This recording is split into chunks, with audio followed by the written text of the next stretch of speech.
Bismillahirrahmanirrahim. Assalamualaikum warahmatullahi wabarakatuh. Mohon maaf nggih ayah bunda, ini saya buatkan video untuk menjelaskan bagaimana cara pengisian buku diara atau diari Ramadan. Yang pertama nanti silakan diisi nama dan kelasnya. Terus kemudian yang ini target Ramadanku, nanti silakan diisi target anak-anak selama 1 bulan ke depan. Contohnya puasa penuh setiap hari, terus kemudian sholat fardu 5 kali sehari, terus kemudian sholat sholat tarawih berjamaah di masjid dan seterusnya. Terus kemudian untuk to-do list ini nanti silakan anak-anak mengisi kegiatan yang dilakukan pada hari itu. Misalkan hari pertama puasa, apa saja yang dilakukan. Contohnya misalkan kalau pagi setelah makan sahur jalan-jalan, ya bisa ditulis jalan-jalan. Terus kemudian setelah itu membantu orang tua di rumah. Terus kemudian apalagi pokoknya kegiatan anak-anak di rumah. Terus kemudian untuk tilawah di sini karena anak-anak rata-rata masih belum Al-Qur'an, jadi bisa ditulis murojaahnya. Misalkan contohnya surat An-Naba ayat 1 sampai ayat sekian. Atau bisa juga diisi dengan jilidnya. Ketika anak-anak membaca jilid berarti jilid 1 halaman 10. Ngoten nggih. Terus kemudian untuk sahur di sini nanti ditulis menu sahur pada hari itu apa.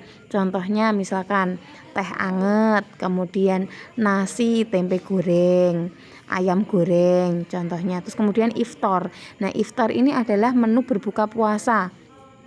Contohnya misalkan es teh, terus kemudian kurma, kemudian mungkin nasi geprek atau dan seterusnya. Pokoknya menunya anak-anak itu apa.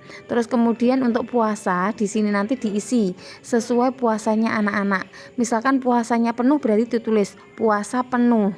Jika puasanya setengah hari berarti ditulis setengah hari. Jika tidak puasa atau mungkin karena sakit atau karena kenapa tidak puasa gitu nggih.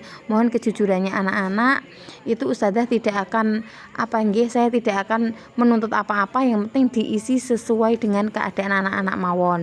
Terus kemudian di sini untuk sholat 5 waktunya ini nanti kalau misalkan subuh memang dilaksanakan, silakan dicentang semuanya subuh, duha, duhur, asar, maghrib dan isya.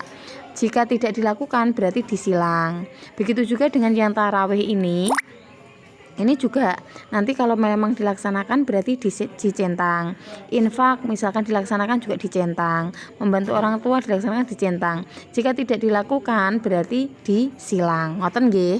Terus kemudian untuk kolom tarawih ini sebenarnya adalah menulis apa isi dari kultum yang disampaikan oleh khotib ketika sholat tarawih. Tapi karena anak-anak masih kelas 1 mungkin bisa hanya ditulis, misalkan ada nggih di masjidnya itu mungkin judulnya saja, atau enggak ditulis kalau misalkan anak-anak belum mampu menulis nggih pun dikosongi mawon, ditulis masjidnya ini masjid apa atau enggak khotibnya apa. Misalkan tidak ada kultumnya berarti khotibnya ini juga disetrip. Ngoten mawon nggih. Terus kemudian untuk tanda tangan, nah ini minta tolong bantuan kepada orang tua untuk setiap hari menandatangani anak-anak dan mendampingi anak-anak dalam mengisi buku diara. Nanti insya Allah di sekolah nanti juga akan saya periksa. Nanti kalau sudah masuk hari Senin silakan buku diara anak-anak dibawa. Gitu mawon nggih ayah bunda. Terima kasih banyak. Wassalamualaikum warahmatullahi wabarakatuh.